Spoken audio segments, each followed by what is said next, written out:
بسم اللہ الرحمن الرحیم۔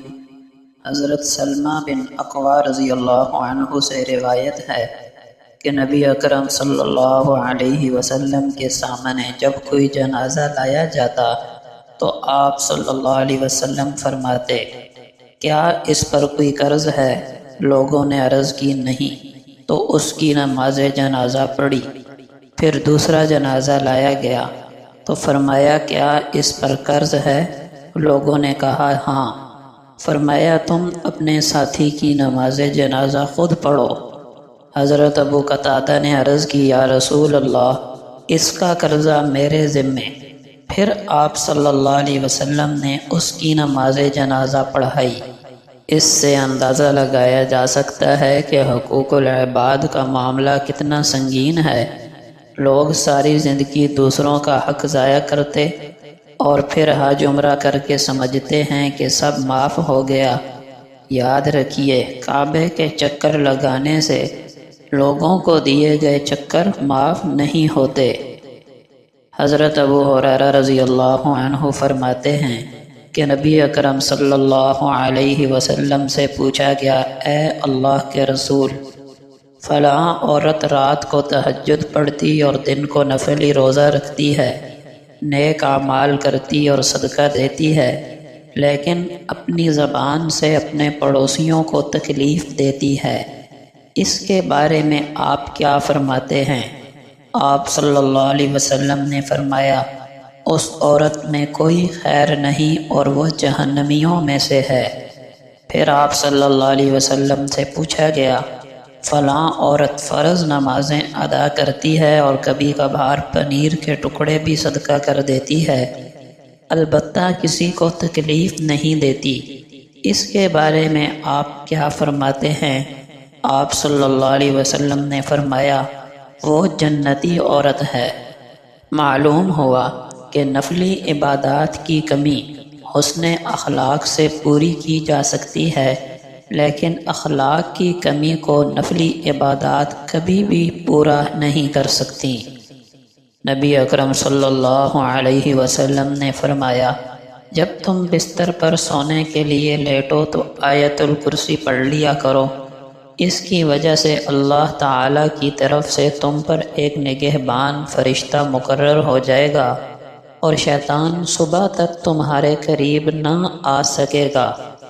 نبی اکرم صلی اللہ علیہ وسلم کا فرمان ہے کہ میرے صحابہ رضی اللہ عنہم اجمعین کو برا مت کہو، میرے صحابہ کو برا مت کہو، اس ذات کی قسم جس کے قبضہ قدرت میں میری جان ہے، اگر تم میں سے کوئی شخص احد پہاڑ جتنا سونا بھی خرچ کرے تو وہ صحابہ کرام میں سے کسی ایک کے دیے ہوئے مد بلکہ اس کے آدھے کے برابر بھی اجر نہیں پا سکتا۔ رسول اللہ صلی اللہ علیہ وسلم نے فرمایا، کوئی شخص اس طرح دعا نہ کرے کہ اے اللہ، اگر تو چاہے تو میری مغفرت کر، اگر تو چاہے تو مجھ پر رحم فرما، اگر تو چاہے تو مجھے روزی دے، بلکہ پختگی کے ساتھ سوال کرنا چاہیے، کیونکہ اللہ جو چاہتا ہے کرتا ہے، کوئی اس پر جبر کرنے والا نہیں۔ نبی اکرم صلی اللہ علیہ وسلم نے فرمایا، ہر مرنے والا پچھتاتا ہے۔ صحابہ کرام نے عرض کی، اے اللہ کے رسول، اس کا پچھتاوا کیا ہے؟ آپ صلی اللہ علیہ وسلم نے فرمایا، اگر وہ نیکوکار ہو تو اس بات پر پچھتاتا ہے کہ زیادہ سے زیادہ نیکیاں کیوں نہ کی، اور اگر بدکار ہو تو شرمندہ ہوتا ہے کہ برائیوں سے کنارہ کیوں نہ کر لیا۔ نبی اکرم صلی اللہ علیہ وسلم کا فرمان ہے، میرے پاس جبریل علیہ السلام آئے اور مجھے یہ بشارت دی کہ جو شخص اس حال میں مرے گا کہ وہ اللہ کے ساتھ کسی کو شریک نہ ٹھہراتا ہوگا تو وہ جنت میں جائے گا۔ میں نے پوچھا، اگرچہ اس نے چوری اور زنا بھی کیا ہو؟ فرمایا، اگرچہ اس نے چوری اور زنا کیا ہو۔ اگر کبیرہ گناہوں سے توبہ کیے بغیر مر جائے لیکن موت ایمان کی حالت میں آئی ہو تو اللہ پاک یا تو اپنے فضل سے معاف فرما دیں گے یا اپنے گناہوں کی سزا مکمل کر کے بالآخر ایک نہ ایک دن جہنم سے نکل کر جنت میں پہنچ جائے گا۔ رسول اللہ صلی اللہ علیہ وسلم نے فرمایا، روز قیامت جب مصیبتوں پر صبر کرنے والوں کو جزا دی جائے گی تو عافیت میں رہنے والے تمنا کریں گے کاش دنیا میں ہماری کھالیں کینچیوں سے ادھیڑ دی جاتی۔ نبی اکرم صلی اللہ علیہ وسلم نے فرمایا، کیا میں تمہیں اہل جنت کے بارے میں نہ بتاؤں؟ ہر وہ کمزور اور بے حال شخص جس کو لوگ کمزور سمجھیں، کیا میں تمہیں اہل جہنم کے بارے میں نہ بتاؤں؟ ہر وہ سخت مزاج، پیسہ جوڑ جوڑ کر رکھنے والا اور تکبر کرنے والا۔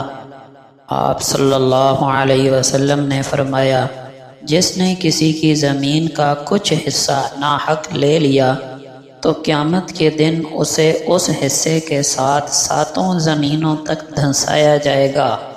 نبی اکرم صلی اللہ علیہ وسلم نے فرمایا، 3 باتیں جس شخص کے اندر پائی جائیں گی وہ ایمان کی حلاوت محسوس کرے گا۔ ایک یہ کہ اللہ اور اس کا رسول اسے تمام ما سوا سے زیادہ محبوب ہوں۔ دوم یہ کہ آدمی کسی سے محبت کرے تو صرف اللہ کے لیے کرے، اور سوم یہ کہ ہدایت پانے کے بعد کفر میں لوٹ جانا اسے اتنا ہی ناپسند ہو جتنا کہ آگ میں ڈال دیا جانا۔ نبی اکرم صلی اللہ علیہ وسلم نے فرمایا، جنت میں ایک درخت ہوگا جس کے سایہ میں عمدہ اور تیز رفتار گھوڑے پر سوار شخص 100 سال تک چلتا رہے گا اور پھر بھی اسے طے نہ کر سکے گا۔ آپ صلی اللہ علیہ وسلم نے فرمایا، حسد سے دور رہو، کیونکہ حسد نیکیوں کو اس طرح کھاتا ہے جس طرح آگ خشک لکڑیوں کو کھا جاتی ہے۔